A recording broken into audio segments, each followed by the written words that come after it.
Okay, we're gonna get going. Good afternoon, good morning, good evening, everybody. I'm Rabbi Chernitsky, the director of Chabad of Newfoundland. Always a pleasure to be here with you, doing the class of the Parsha, the Torah portion of the week. Torah portion is Vayechi, it's the last Torah portion, last Parsha of the book of Genesis, Bereshis. So this Shabbos, this Shabbat is a very special Shabbos.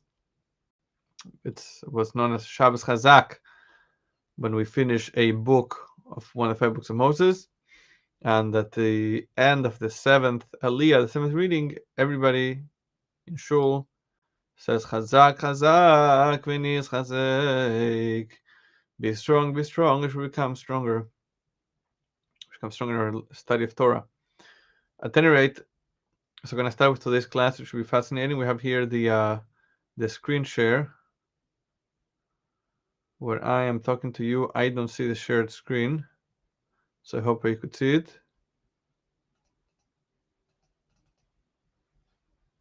Second. For sure it's on the Facebook. So it's a bit of a shorter class. We're going to speak about the evil eye. Does Judaism believe in the evil eye? Is there a way to protect from the evil eye? So let's take it away. I'm going to be reading from the student textbook. Source number 1. This is from the Talmud Tractate Shabbos, page 156a. It was written in Rabbi Yeshua ben Levi's notebook. One who was born on the first day of the week, Sunday, will be a person there will not be one in him. What does that mean? That there will not be one in him. The one born on a Sunday is either completely for the best or completely for the worst. What is the reason for this? It is because both light and darkness were created on the first day of creation. One who was born on the second day of the week, Monday, we're going to go through all the days of the week, will be a short-tempered person. What is the reason for this? It's because on that day, the second day of creation, the upper and lower waters were divided. So it's going to be it's a day of contentiousness. It's going to be a person that causes division. One who was born on the third day of the week will be rich. What is the reason for this? It is because on that day, the third day, vegetation was created which grows abundantly.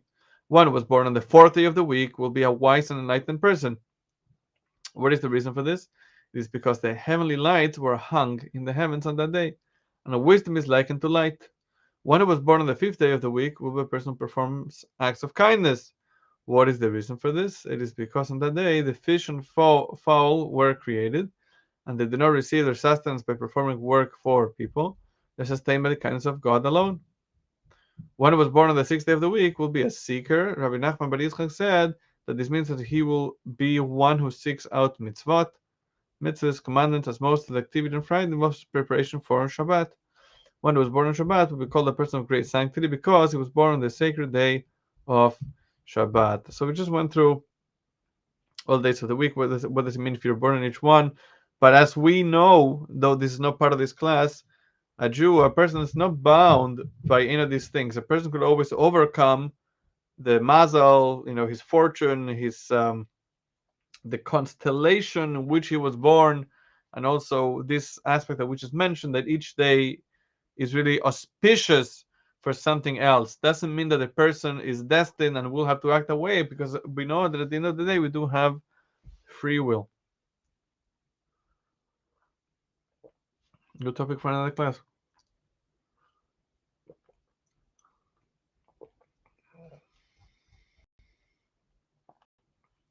So now let's see what the Lubavitcher Rebbe says on this. I'm going to start by quoting what we just said.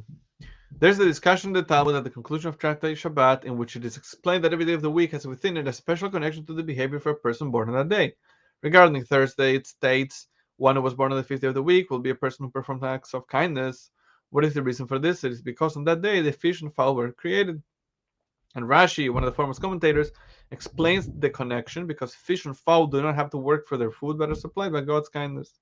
To explain more, Hasidic teachings explain that the 6 days of creation are repeated every week.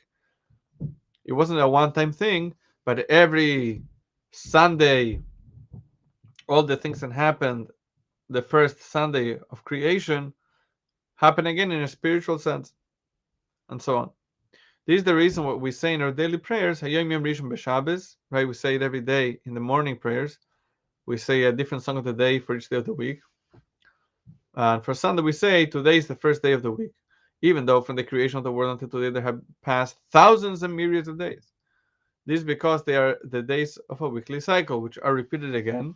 So every Sunday is really the first day, like the first day of creation. And since every day of the week is a repetition of its day during the days of creation, it is clear that the unique character of each one of those days has an effect on the character and personality of a person born on that particular day. Now the Rebbe is going to focus on what we said about Thursday.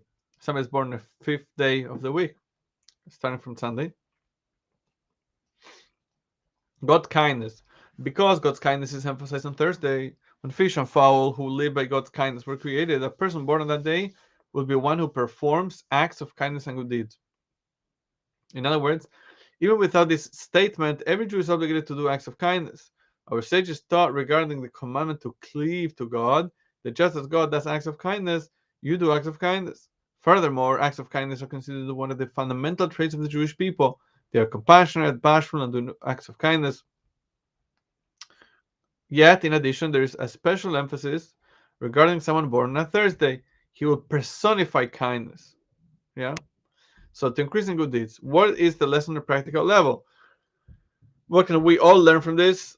Not just somebody that was born on a Thursday.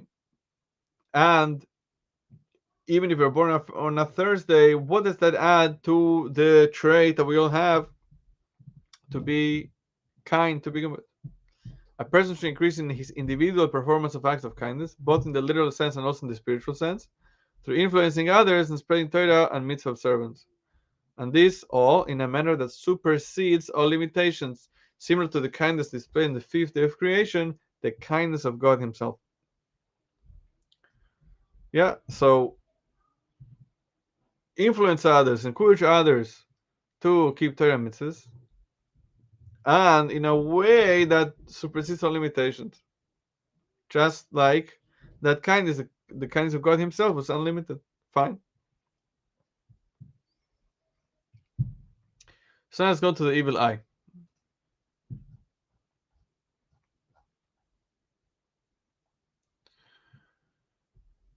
So to summarize, we said that since the universe is regenerated every week, each day has the unique theme it had at the time of creation.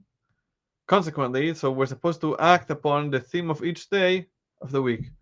Shabbat, Shabbos, for example, it's a time that we go to shul, we daven, we pray. Since Shabbos is a day conducive to spirituality.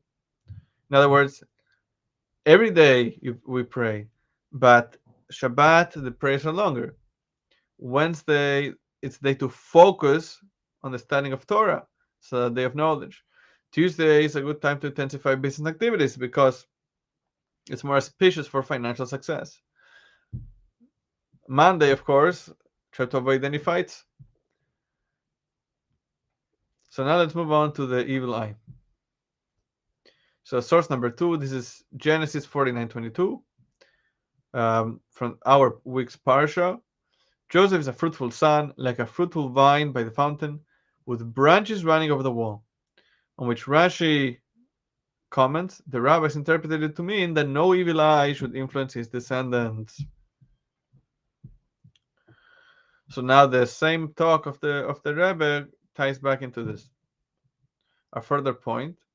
Regarding the virtue of Thursday, the Talmud states on the fifth day of the week, the blessing for fish was given.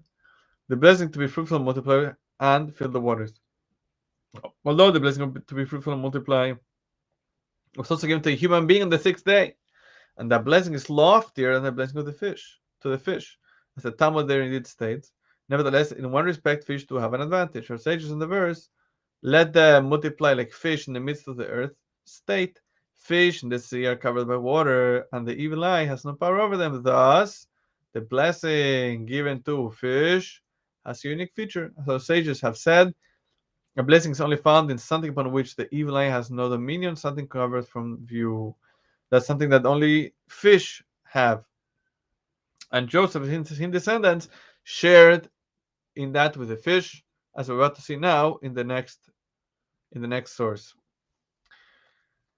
we didn't here. The Rebbe doesn't speak about what the evil eye is, but there's other sources, um, like the Maharal, the famous Maharal, who's known for making the golem in the city of Prague. He was the Rabbi of Prague. He lived in the 16th century, Rabbi Yehuda Lowy, and he explains that the evil eye is a natural destructive force that God made, that's aroused by jealousy.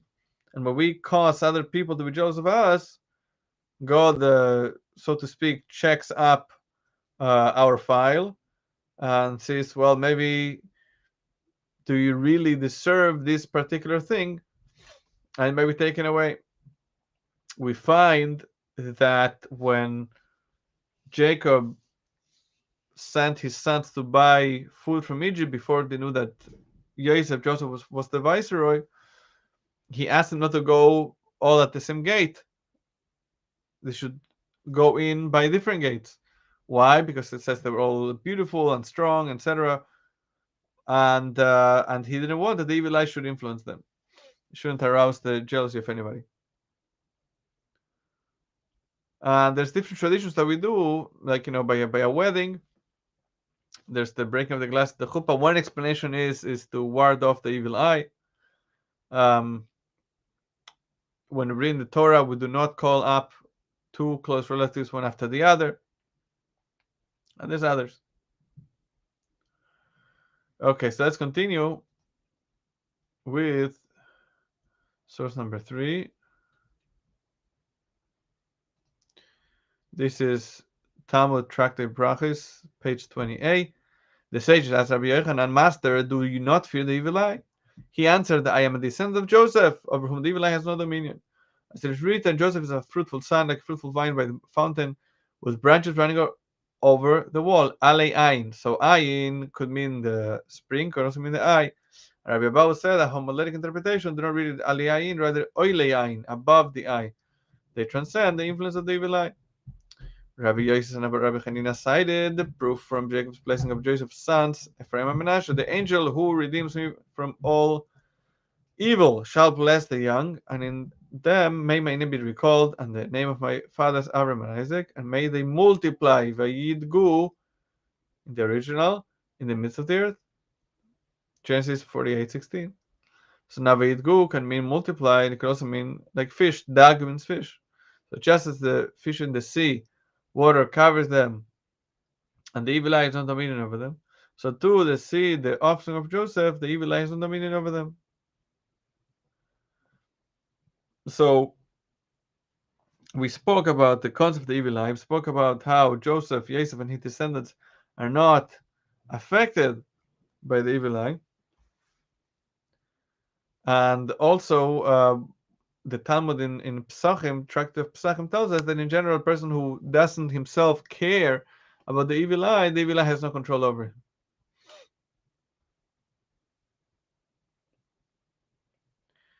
him. And also, the Lubavitcher wrote in a letter to someone, regarding the person you mentioned that fears an evil eye, it is known that when one stops caring and does not pay heed at all to his fears, the evil eye is nullified.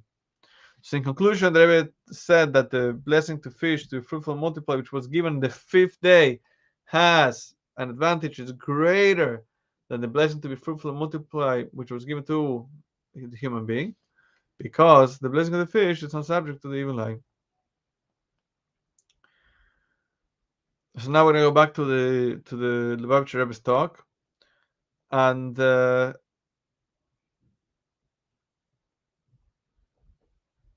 were times when the Rebbe's emissaries, shluchim, would worry about their success, that perhaps they're so successful, leading to jealousy, leading to the evil eye, which would, God forbid, hurt their peulas, their activities. So the Rebbe spoke about this also. Let's see it inside. Don't fear the evil eye. The above explanation has special relevance to our generation because the previous Rebbe's name was Yosef. Right? The Rebbe's father-in-law, the 6th Lubavitcher Rebbe, was Yosef Yitzchak. And the body, i.e., the people of the generation, follows the head. right? As you know, the Rebbe is the head of the generation, right? Rebbe in Hebrew is Reish Beis Yud, which is an acronym for Roish Bnei Yisrael, is the head of the Jewish people. In practical terms, when we demand that one perform his divine service, giving tzedakah, charity, spreading Yiddishkeit, Judaism, or the like, in a manner that transcends all limits, one need not fear the evil eye, i.e., fear what others will think. In the words of the verse, the pasuk, why should you fear? I am a descendant of Joseph, over whom the evil eye has no dominion. That's a quote from the Talmud, which I saw before. When, therefore, our Jew spreads Judaism in his role as the seed of Joseph, as a follower of Yosef, the previous Rebbe, and the Rebbe is a continuation, his results will multiply like fish in the midst of the earth with supernatural success. The fact that he is in the midst of the earth, a place where God is concealed, won't have an adverse effect and weaken his godly service, God forbid, but to the contrary, his work in a place of darkness will propel him to success in far greater measures in ways that would not be possible otherwise.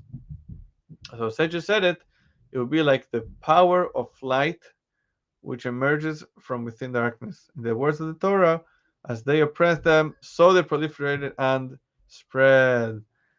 We're going to look into this a little bit more. Yeah, that it says in the beginning of the book of the book of Exodus, excuse me. It names is the literal translation from the Hebrew Shmois, which we start reading next week, God willing. That the more that the Egyptians oppressed the Jews, the more the Jews proliferated and spread out. 1 second.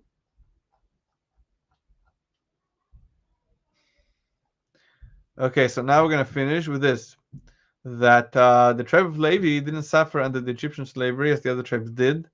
They were not subjugated, didn't have to do the work.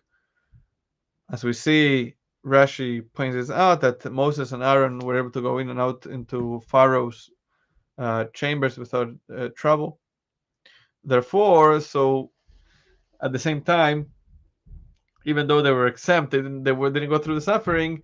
They also missed out on the divine blessing, the bracha, to be fruitful and multiply, the way the other tribes did.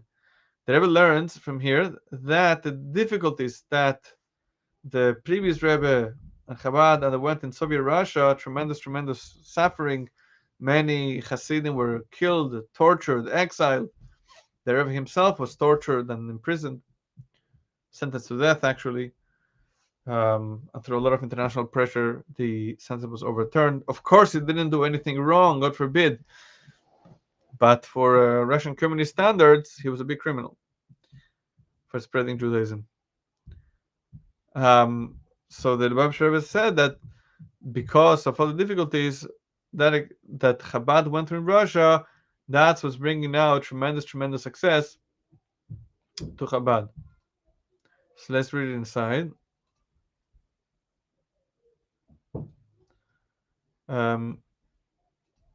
We find a fascinating concept with regard to the tribe of Levi, which was smallest in population compared to the other tribes.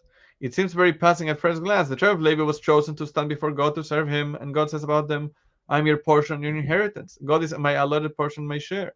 And if so, why is Levi the smallest in population? How can those serving him, capital H, and his pious ones not be blessed by God as the rest of the people? So one of the explanations is when the Jewish people were subjugated in Egypt, God blessed them that as they oppressed them, so they proliferated and spread. Therefore, the tribe of Levi, who were not subjected to slave labor, did not merit this blessing, and thus they multiplied only naturally. This gives us a glimpse into the power of the blessing that as they oppressed them, so they proliferated and spread. And now the punchline. Now, in our case, it's the seed of Joseph, beginning with Joseph himself, the previous Rebbe, underwent unimaginable oppression. The idea of as they oppressed them, so they proliferated and spread certainly applies. They shall multiply like fish, both in material matters and certainly in the dissemination of Judaism and Hasidism. The lesson in practical terms: disregard all obstacles and scoffing remarks. Those will not be able to disrupt your work. To the contrary, it will bring you to a point where they proliferate and spread. We have no doubt fulfilled our obligations of oppression merely by speaking of the matter. The Rebbe says enough just to talk about it. It is explained in several sources regarding the Egyptian enslavement that in lieu of the backbreaking labor of mortar and bricks, in the literal sense, they will fulfill their obligation, fulfill that part of the divine decree with the toil and labor of studying Torah study. That should suffice to express the concept of as they oppress them, and the outcome will then be so they proliferate and spread. It begins with Torah study in its most perfect form, and being that study is great for it leads to action, it is obvious that the matter of so they proliferate and spread will continue and be effective on a practical level as well. In the most literal sense, to bring blessing in matters of children, health, and plentiful sustenance, and blessings of plenty in all matters, both on a spiritual level and most importantly on a material one. So let's do a recap. We started to speak of the virtue of a Thursday, a person that's born on a Thursday.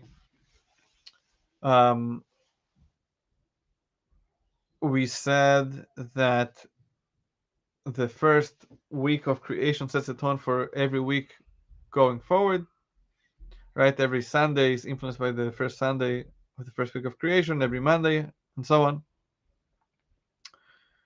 And one of the themes then, we said Thursday, fish were created, and fish and fowl. And they're sustained just by God's act of kindness, don't work and get a salary, so the Thursday is a good time to increase in good deeds. Then we said that there's something called the evil eye, and that's connected to fish. But we saw it in our Torah portion that Jacob's son Joseph was not bound by the evil eye, and that's connected to the fish because the fish are hidden by the water, and the Talmud tells us something that's hidden cannot come under the hands of the evil eye. And then we said at the end, if you're involved in doing such good things, maybe others will be jealous, maybe will arouse the evil eye, God forbid. So the Lubavitcher Rebbe said there's no room for such a concern because we are following the previous Rebbe, whose name was Yosef. And all descendants of Joseph, all the followers of Joseph have nothing to fear.